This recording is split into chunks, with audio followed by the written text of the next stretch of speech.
G'day guys, so today I want to make a quick video about some tips and tricks, little bits and pieces that I picked up over time or other people told me, and I think a lot of this stuff is really useful and will hopefully make it a bit easier for you guys. For example, on a base, if you zoom in enough, you can actually see little blue dots on the CMs. They tell you what level the weapon is. For example, my tachyon beams, they're all level 2, so you'll see two little blue dots there. And so on. If it would be a little level 3, that'd be a little blue light here, level 4 around there, level 5 here. As you can tell, all my other weapons apart from the tachyon beams are level 5, so it will actually have all 5 of these dots lit up. Same thing goes for the mines. The mines have also got 5 little squares, but they are in red. So there's 1, 2, 3, 4, 5. Again, I'm pretty sure it starts from the left, goes to the right, so just count how many red lights there are and you know what level they are. All mine are level 5, so I can't really show you what it looks at lower levels. This comes in really handy actually because, for example, level 1 mine, you can drive over with, if you've got revs, for example, 2 times the regen shields level 3, you can easily drive over level 1 or 2 mine, come out the other end, and your shields will just regenerate again, and you'll be fine to move on and kill the base. So it does help. You can find weak spots in bases that way by just first looking at the base, seeing exactly what is where and what level they are. You can also tell what level shields on basis, not only what level but what type. For example, my ship factory has got a shock shield, so you will see a red light or reflection kind of going over it. You can see it right there now. So every different shield type has got a different color. Here again you can see the red, so it's shock shield again. All my storage modules have got deflectors so far. I'm refitting at the moment, but as you can see it's sort of a purple. Spectral shields are yellow as far as I'm aware. I'm not 100% sure since I don't have any, but I think it is yellow. Metaphased are a light blue, as you can see fairly well on my bridge. On the CMs themselves, I find it a little bit harder to tell because I've got metaphased on all of my turrets, and I find it a little bit tougher to tell exactly what's on them. You can see it here now, but it only flashes over occasionally, so you're just going to have to keep a close eye on that one.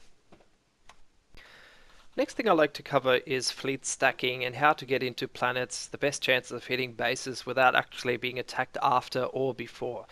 Fleet stacking is fairly easy. All you've got to do is take one fleet, put a bookmark somewhere, move that fleet to the bookmark, take another fleet, tell it to go exactly to the same bookmark, click escort fleet, wait till it's right on top of the other fleet till it's stopped, then click on that, and they're stacked. The idea with stacked fleets is you can kind of identify them because the level doesn't match, so these numbers will be a bit blurry, and the fleet itself might look a little bit blurry if other players look at it. Of course, for me it will look totally different anyway because my fleets have actually got names, while the enemy will just see shuffle mode fleet. So you can just move it around, and it pretty much looks like one fleet. Even if they got different speeds, it doesn't matter. They will always match up. So that kind of helps to occasionally get into other sectors, because personally if I see a fleet flying around in our sector being escorted by another fleet behind it in the traditional way, as in like this, I will expect that they're here, that they're not from this sector, and they're here to hit a base. So I will click on them, and then I will of course see that they're not from this sector, probably post in sector chat and have all kinds of unwanted attention. So stacking occasionally helps to get in and out of sectors. Also, I would always recommend jump through the gate, go into the closest planet, stay in that planet for maybe 20-30 seconds, then jump out again to the actual planet you want to hit. Reason for that being is you're a lot less likely to get attacked. People, as soon as you come through the gate, they will probably click on you and see that you're an enemy. But if you hide, if you get into the planet before they get to you, then they will try to find you in planet. While they're trying to find you in planet view, they can't see what's going on in sector. By that time, you're already jumping back out and jumping to the next planet you want to hit. Since you're coming out of a planet in their sector and moving to another planet in their sector, they won't suspect you as much as being someone from another sector attacking. They will always look at who's jumping through the gate, but not every time click on someone that's jumping out of a planet within their sector. So that will help you a lot, I think, getting into planets you want to hit, especially if you don't have backup. I mean, UVA is fantastic. We've got a lot of guys that when you ask, they will come with you and escort you. And in that case, the more turn up, the less likely you are to get engaged as well. But if you're hunting by yourself, this is a very viable option of trying to get there and not get attacked. Um, Next thing I'd say is when you're in the planet, trying to hide. You don't have to attack straight away because if someone sees you jumping in, they will scroll through the planet like this and trying to look for that big red lit up base. Of course, that's really easy to see even if you quickly scroll through. So trying to not attack straight away, maybe wait a minute, hide somewhere, and your chances are a lot bigger that way that people will try to scan for you, not find you, and give up and go back to doing their own thing like vega farming or whatever they were doing. If you can see, like the Forsaken one, for example, has got a fleet directly on his base. This is a perfect spot to hide. You can bookmark the base, move on top of it, and the fleet is pretty much hidden, as you can see. The color difference, of course, is only because all my fleets will be yellow, but to someone else it will be white.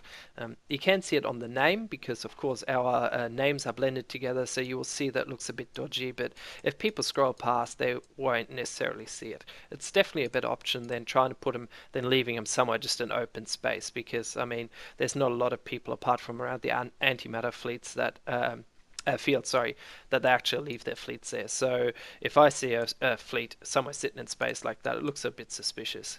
Another option is to just hide them in one of these fields. Again, it's kind of visible, but for someone that's just quickly scrolling past, trying to find a base that's being attacked, it's fairly well hidden. I think you've got a good chance of getting away with it.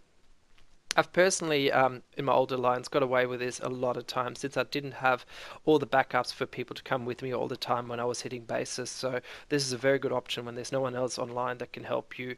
You can always get into planets like that, hit a base, and with a bit of luck, even bring that fleet back home after. So try it out and see what happens. But it has worked very well for me in the past. Now, next thing I want to mention is the spacebar select. If you keep spacebar pressed and then click on somewhere, you can see what's there. For example, here, some Vega just spawned. You can actually see all the Vegas that spawned on that planet. The trick with that is you can actually attack a Vega fleet before anyone else can. Other people can attack only the first one that's in there. If you actually press spacebar to see what's in there, you can attack the fleet that you want to attack. This helps because other people usually will hunt for the same level that you're hunting for, so that way you got the advantage. You got a couple of seconds on them to quickly attack the fleet that you want to get your blueprints. I use this a lot since, yeah, like I said, everyone is hunting for the same type that you always want as well, so this will come in really handy. It also helps to even just see if there's stacked fleets. You can click on anywhere where there's a couple of fleets and you see exactly what fleets they are and what level they are. It's only a certain distance, I think as big as the boxes or something like that, but it does help. One more feature is now you can select your fleets by just pressing a number. The numpad doesn't work, but your normal numbers on your left of your keyboard under the F keys, you can press 1, 2, 3, 4, 5, and so on. As you can see, you can press the number and then it selects the right fleet. That way, it makes it a little bit easier if you want to say send all your fleets to the same spot. You can just click somewhere, click move here, straight away click the second fleet, move here, so on and so on, instead of having to click over onto the fleet, tell it where to go, click the next fleet, tell it where to go. Not a big help, but occasionally it can come in helpful if you want to really quickly launch all of your fleets. Um, I think that just about sums it up, guys. I hope there was some useful info in there that helped you guys a little bit. And if you can think of anything else, just let me know in the comments or send me a message or something like that, and I will try and include it in my next video. Thanks for your time. Thanks for watching this. Have a good one, and catch us later.